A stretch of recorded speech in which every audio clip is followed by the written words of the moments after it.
Assalamualaikum warahmatullahi wabarakatuh. Ketemu lagi dengan YouTube channel Hendrawan Saputra.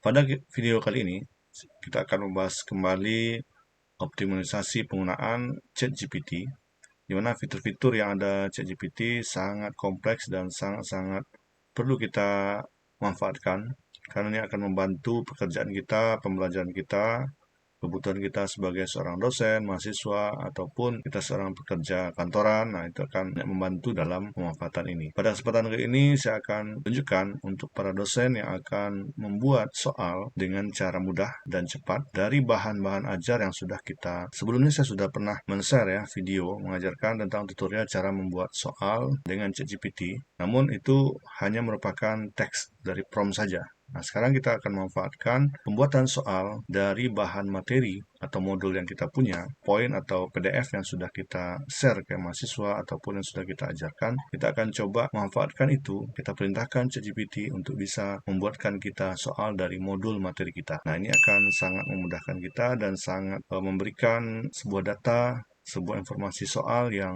sangat kompleks, sangat bagus, dan bisa kita manfaatkan sebagai pedoman kita dalam pengajaran nantinya. Pastinya ini menarik. Bagaimana penjelasannya? Silakan simak pada video berikut ini.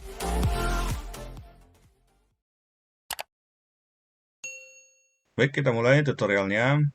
Nah, kawan-kawan, saya harapkan dalam pemanfaatan ChatGPT ini, dalam tutorial yang saya jelaskan, kita akan menggunakan ChatGPT versi premium atau pro, atau versi ChatGPT 4. Nah, di sini kita akan coba gunakan ini karena fitur yang saya jelaskan ini adanya di Chat Premium tersebut. Nah, jadi kalau kawan-kawan tahu cara mendapatkan akun ChatGPT yang premium atau pro ini, bisa tonton video saya sebelumnya, karena pembelian akun ChatGPT premium ini sangat mudah dan murah ya. Jadi kawan-kawan bisa manfaatkan itu nantinya.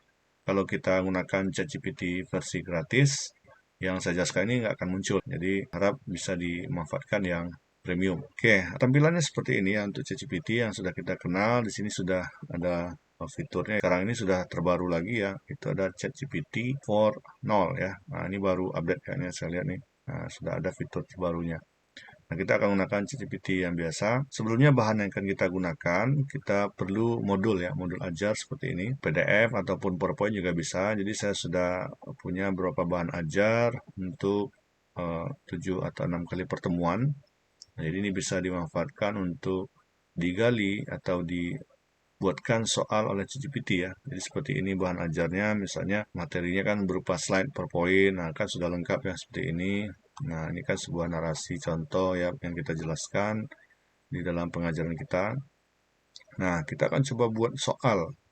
Ya, kita suruh ChatGPT untuk membuatkan kita.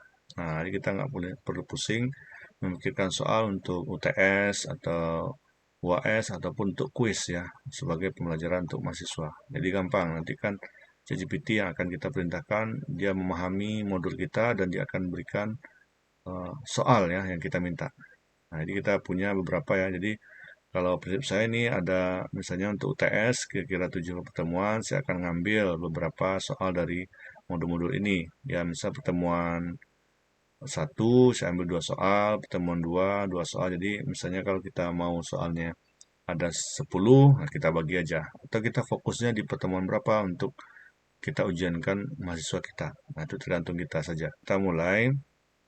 Nah, di sini kita mulai dari awal ya. Kita nolkan dulu, standarkan ChatGPT. Nah, di bagian ini, biasa yang kita ketik di ChatGPT itu langsung pesan ya di sini. Nah, kalau kita punya file seperti tadi, kita bisa masukkan dulu filenya. Jadi kita ada lambang trigonal ini ya, biasanya kan nih, kita bisa upload dulu bahan kita, agar ChatGPT dia bisa menganalisis ya soal kita dulu. Jadi misalnya saya coba materi ketiga, saya upload. Nah, ini upload modulnya ya, materinya. Nah, setelah itu kita perintahkan ChatGPT untuk membuatkannya. Jadi secara teksnya atau promptnya kita harus buatkan seoptimal mungkin ya, agar ChatGPT paham ya apa yang kita maksud ya. Jadi misalnya gini, buatkan saya soal objektif, objektif dan esai. Jadi kita minta ya, kalau untuk soal kan beragam ya, ada soal objektif, ada esai, objektif pilihan ganda. Nah, kita mintakan ChatGPT untuk membuatkannya. Jadi seperti ini ya, buatkan saya soal objektif dan esai, maksimal 5 buah, 3 soal objektif, 2 soal esai, beserta kunci jawaban atau pembahasannya. Tambah ya dari file di atas.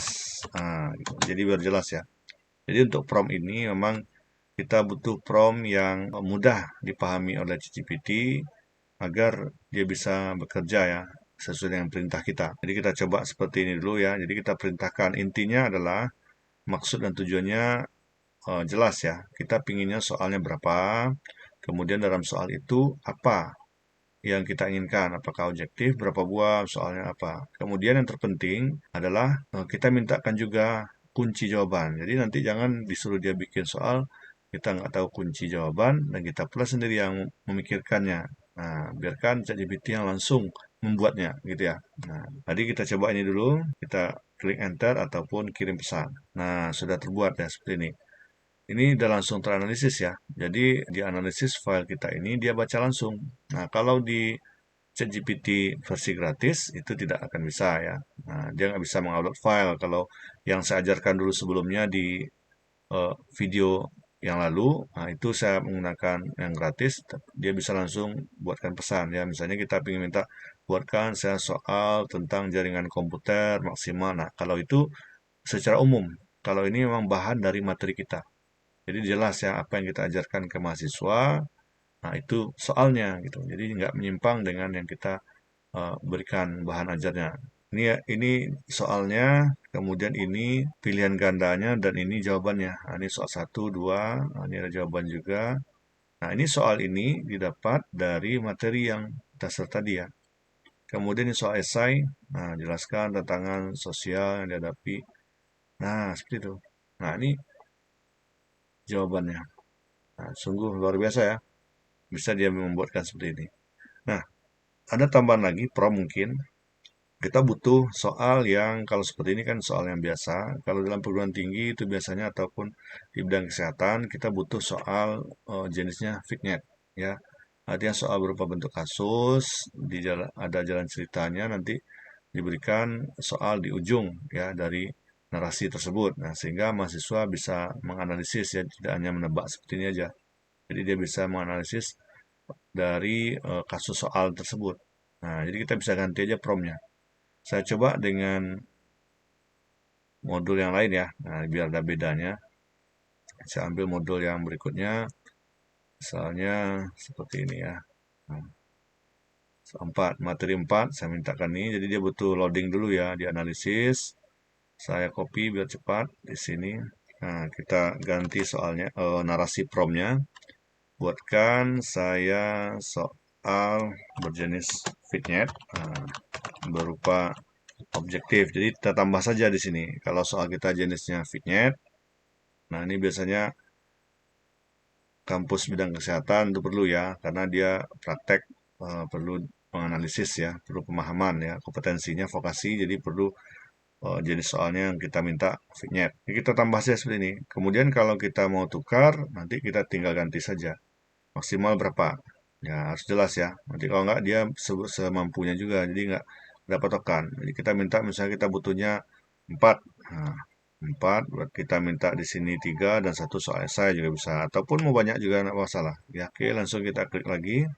Pesan. Nah, vignette itu seperti ini soalnya. Dia berikan soal kasus seperti ini, konteksnya, kemudian baru ada soalnya. Nah, itu. Jadi ini akan lebih terukur ya kompetensi dari mahasiswa kita. Jadi dia sampaikan jalan cerita dulu seperti ini, kemudian nanti ada berapa soalnya. Nah, kemudian di sini ada pembahasannya. Nah, sehingga jelas ya. Mudah ya. Nah, di sini kawan-kawan, Bapak Ibu bisa memanfaatkan ini untuk kemudian kita menganalisis modul kita juga ya, soalnya seperti apa. Nah, sehingga kalaupun diminta soal kita banyak untuk materi bank soal, nah kita sangat mudah di sini. Jadi intinya dengan kita masukkan file modul atau materi kita, soal kita akan terukur ya, memang dari materi yang kita ajarkan. Mungkin itu yang bisa saya coba jelaskan. pada kawan-kawan dosen ya, terutama dosen yang akan mengajar di materi ajarnya sendiri. Nah, itu akan sangat bermanfaat kita menggunakan teknik seperti ini. Terima kasih telah menonton video saya ini. Jangan lupa di subscribe bagi yang belum subscribe, dan like serta komen kalau mau tanya-tanya nantinya. Assalamualaikum warahmatullahi wabarakatuh.